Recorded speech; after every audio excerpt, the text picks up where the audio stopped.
हरे कृष्णा। पुरुषोत्तम मास की कथा।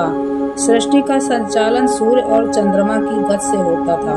12 महीने अपने समय पर आते और चले जाते थे, पर महीने का एक स्वामी देवता था और सभी का सम्मान होता था। लेकिन गणना में एक अतिरिक्त महीना उत्पन्न हुआ। उस महीने का कोई स्वामी ही नहीं था, कोई देवता उसे स्वीकार ही नहीं करता था। लोग उसे मलमास कहकर अपमानित करते थे।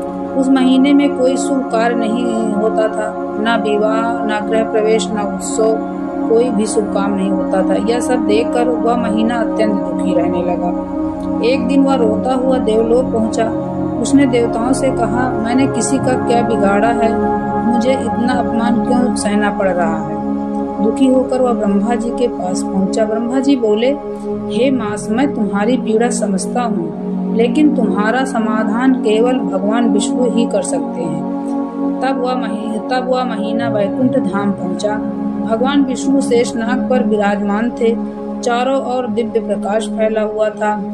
दुखी मास भगवान के चरणों में गिर पड़ा और रोते हुए बोला, हे प्रभु, सभी मेरा तिरस्कार करते हैं, मुझे अशुभ कहा जाता है। अब मैं यह अपमान नहीं सह सकता। भगवान विष्णु की आंखों में करुणा भर आई। उन्होंने कहा, हे मास, आज से तुम अकेले नहीं हो, पूरा वैकुंठ आश्रय में पड़ा हो गया।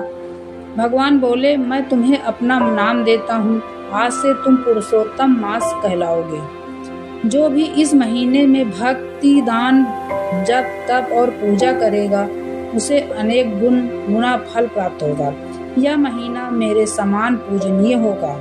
इतना सुनते ही वह दुखी मास आनंद से भर गया। देवताओं ने भी उसका सम्मान किया।